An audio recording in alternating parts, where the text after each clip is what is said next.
le projet Ma première ligne numérique en santé, c'est un projet, là, je vous fais grâce des détails, mais mis en place avec plusieurs partenaires privés, publics, le gouvernement du Québec dans la stratégie québécoise de recherche-innovation et qui avait un petit volet d'innovation sociale qui valait à peu près 10-12 % du montant total du programme, puis qui était concentré sur des nouveaux moyens d'utiliser le numérique pour une meilleure collaboration entre les patients et les équipes cliniques. Oups. Voilà. Alors, deux grands objectifs, expérimenter des approches de participation des patients, apprécier les conditions et facilitateurs, des chercheurs avec nous en santé, en administration de la santé, qui ont documenté avec leurs étudiants au fur et à mesure les expériences. Un projet qui aurait eu besoin d'une année de plus pour aboutir à ce qu'on voulait faire. Deux grands pôles dans le projet, d'une part des GMF avec lesquels on a travaillé, un plus rural, un plus urbain, dans lequel on a expérimenté un dossier patient personnel. Et Mme Lucie, je trouve ça intéressant ce que vous dites, je ne connaissais pas discutonssanté.ca, parce qu'il y a plein de parentés, finalement. La différence, c'est que nous, on a voulu interconnecter le dossier patient personnel. C'est comme ton Facebook personnel, tu es inscrit, c'est sécurisé, c'est encadré par les lois de la santé, et ça s'interconnecte au dossier médical électronique de la clinique médicale. Des choses qui se sont faites un peu à travers le monde, mais pas tant que ça encore, mais où on connaissait, Claude Sicotte, Jean-Paul Fortin connaissaient bien par la littérature les conditions de succès de telles approches, là où ça s'est fait. Alors ça, d'un côté, ça a été le gros morceau du programme. L'autre morceau, la télésanté, je vais terminer là-dessus. On n'a pas pu aller aussi loin qu'on aurait souhaité aller, mais il y a quand même des éléments intéressants à l'intérieur de ça.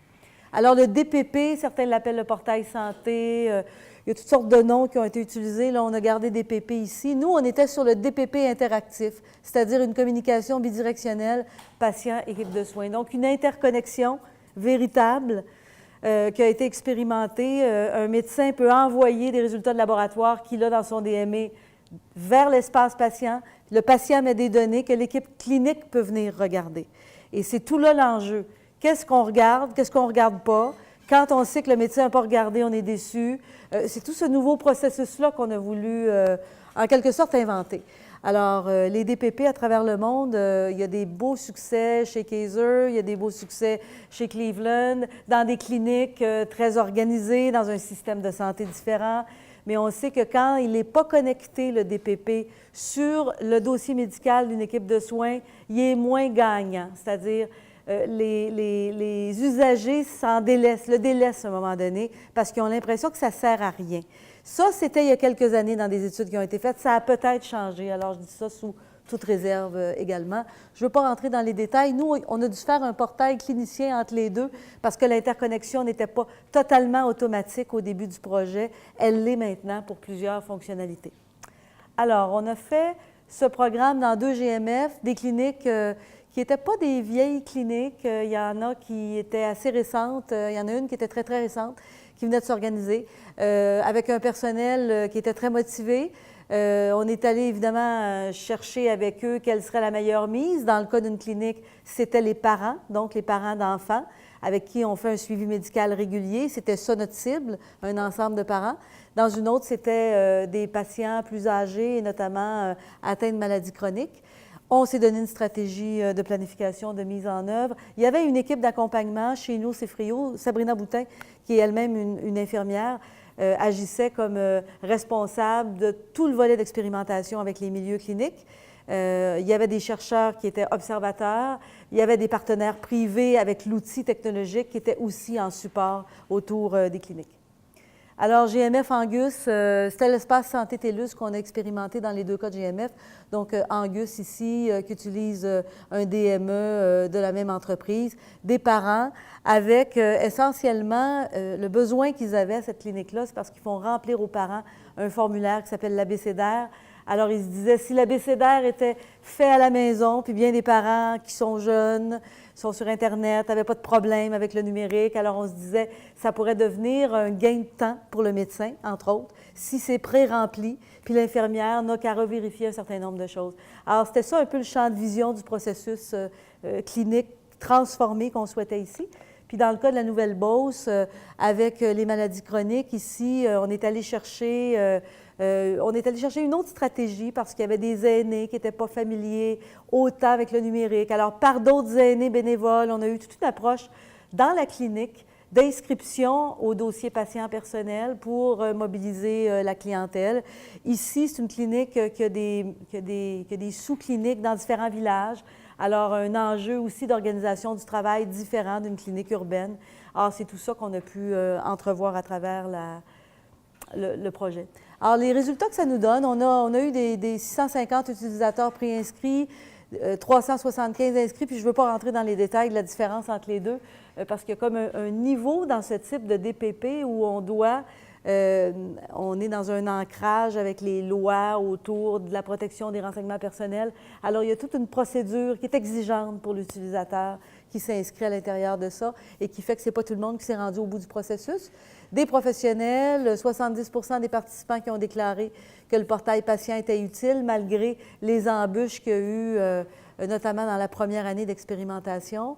Les suivis personnalités, la majorité des participants ont confirmé l'intérêt de pouvoir travailler de cette manière-là. Mais bien sûr, plus ils savaient que le médecin ou l'infirmière allait voir les données, bien, plus évidemment il y avait envie d'alimenter le système. Hein. Ça va dans le même sens, Mme Lucier, que vos résultats.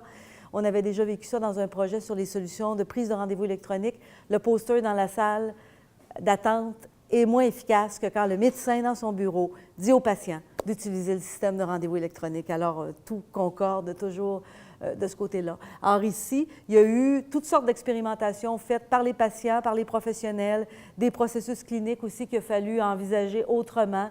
Et tout cet apprentissage pour les équipes cliniques, comment je fais ça? Est-ce que parce que là, j'ai vu ces résultats de diabète, puis c'est pas inquiétant, j'y téléphone, je lui dis de ne pas prendre de rendez-vous. Donc, comment on réorganise le suivi clinique? C'était ça l'enjeu aussi. Puis on n'a pas fini, hein, ce travail-là, il vient d'être commencé parce que ça ouvre la voie à des processus différenciés selon les milieux. Dans une des cliniques, pour le médecin, c'était à l'infirmière de prendre en charge certaines tâches à l'intérieur de ça pour lui le dégager. Dans une autre, non, ce n'était pas l'infirmière, c'était à l'agente de bureau administrative de le faire. Alors, on est dans des contextes aussi d'organisation différente du travail propre à chaque milieu, comme dans une PME où il y a une culture de gestion qui se met en place. Alors, on a pu voir les nouvelles pratiques qui sont installées. Dans une clinique, il y avait de la messagerie sécurisée avec le médecin dans le portail. Dans une autre, ils n'en ont pas voulu parce qu'il fallait répondre à ces courriels, parce que quand il y a un courriel qui arrive et qui demande une intervention, bien, on se sent obligé de le faire. On n'a pas nécessairement encore mis en place ces processus-là. Alors, c'est toute cette question de processus qu'on a bien vu qui est à inventer dans des usages comme ceux-là. Ça, c'est des tableaux tirés des rapports que nous avons, qui ne sont pas publics. Les rapports, pour le moment, ne sont pas publics. On n'a pas tout à fait complété. Il y aura un document synthèse qui va être rendu public d'ici l'été et qui va faire le tour des résultats du projet. On voit ici l'utilisation par les professionnels. Hein, c'est le suivi de santé qui reste la pratique qui a été la plus courante. Donc, on était content aussi de voir ça. Mais on voit le genre de fonctionnalités à travers cet espace-là qui a été utilisé par les médecins.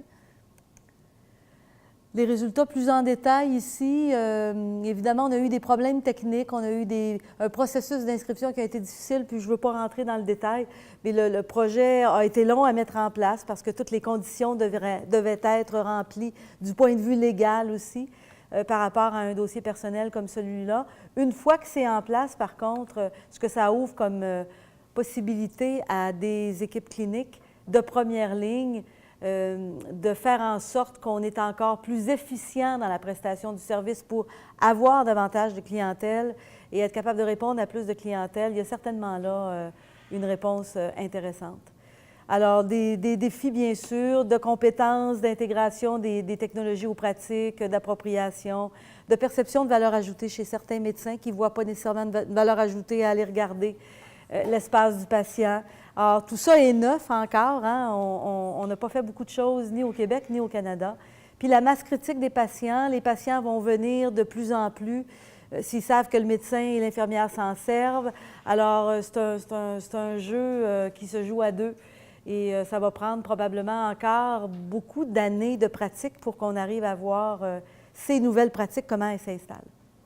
Les enjeux risques juridiques, juste pour vous dire qu'on les a regardés, parce que là, tout à coup, on est dans un environnement réseau. Là, on n'est pas dans le réseau de la santé fermé, technique et son infrastructure. On en sort un peu parce qu'il y a un instrument entre les mains du patient. Alors, qu'est-ce que ça veut dire? À qui appartient l'information? L'information que le patient a eue, c'est quoi sa valeur?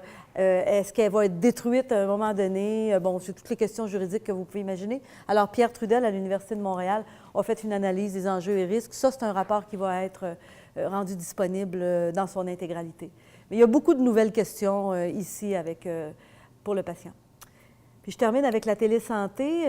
On avait une vision de télésanté aussi qui intégrait le patient, donc faire des choses qu'on n'avait pas vues encore beaucoup.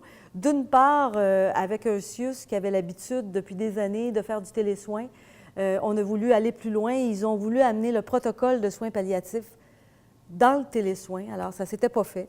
Puis on a voulu mettre le patient et son tiers aidant, surtout dans ces cas-là, dans un mode synchrone à la maison, avec une caméra, avec des outils synchrones à l'intérieur de l'outil de télésoin qui existait déjà et qui est utilisé, comme vous savez, au Québec dans plusieurs milieux. Alors, on s'est rendu jusqu'à mettre en place toute cette infrastructure-là. Là, le projet terminait, puis c'était difficile d'aller plus loin. Alors, on a documenté plutôt les bénéfices qu'on voyait poindre à l'intérieur d'une approche comme celle-là. Et surtout, on a pu voir avec les équipes du SAD et du SIAD une nouvelle forme de collaboration dans les protocoles de soins à domicile par le télésoin. Alors ça a été un cas. L'autre cas, c'est le soin de plaie à Verdun. On a Madame ici Filion qui est du CIUS de Verdun.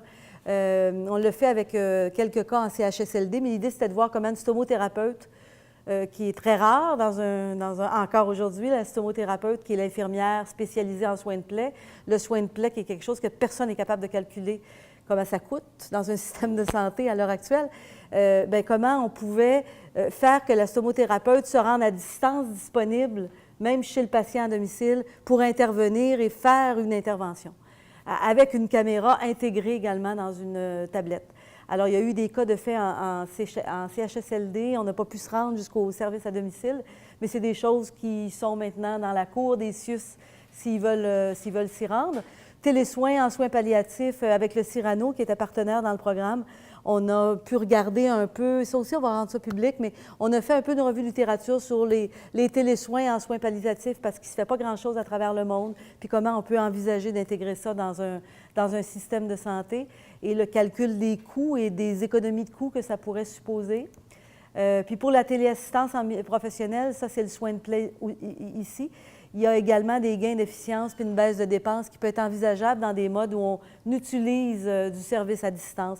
Alors ici, on va plus être en discussion probablement avec les CIUS puis le ministère de la Santé pour voir comment ce genre d'expérience-là pourrait réellement maintenant se concrétiser. On n'a malheureusement pas pu se rendre jusque-là. Conclusion, deux choses qu'on retient beaucoup. La maturité numérique des cliniciens. Hein. Les cliniciens n'utilisent pas leur système électronique de la même façon. Leur DME, il peut être utilisé pour prendre des notes, il peut être utilisé pour faire beaucoup plus. Alors, comment on fait pour avancer cette maturité numérique? Puis, plus elle va être grande, plus l'interconnexion avec le patient va probablement être aussi facilitante. Bon, l'interopérabilité, évidemment, qui est difficile, ce n'est pas quelque chose qui se fait du jour au lendemain entre des systèmes. Les périphériques avec les objets connectés qui s'en viennent, on avait en Nouvelle-Beauce des gens qui avaient des périphériques bien connectés qui envoyaient des données pour le diabète et tout ça, et qui recevaient des données. Donc, comment on les intègre dans un système de gestion de données, puis un continuum de données. Toute la question de la gouvernance, que ce soit en CIUS ou en GMF. Le support technique, ça a l'air simple, mais il y a des besoins de support technique pour le personnel dans la clinique, puis c'est un métier qui n'existe pas dans une clinique médicale. On n'a pas un technicien, même à temps partiel, en informatique. En télésanté, l'ergonomie pour la mobilité a été une question importante. Si l'infirmière a 2 affaires à transporter, là, ça ne marche plus. Ça a été le cas à Verdun. C'était un peu lourd, la caméra qui s'intégrait dans la tablette. Alors, ça devenait un petit peu laborieux de faire l'intervention avec la personne et la stomothérapeute. des nouveaux processus. Bien sûr, dans les CIUS, on est dans des grandes structures avec une organisation du travail. Alors, quand on arrive avec des innovations comme celle-là, c'est pas simple de les implanter, ça prend du temps, ça demande des ressources, ça demande des libérations de temps. C'est des gros projets de gestion de changement également. Alors, le temps de décision, le temps d'appropriation, l'implication de l'ensemble des unités d'affaires, les systèmes d'information, les services professionnels, les soins à domicile, ce n'est pas des projets simples à expérimenter, mais on souhaite que du côté de la télésanté, en tout cas, on soit capable d'aller un pas plus loin. Je vous remercie. Merci beaucoup.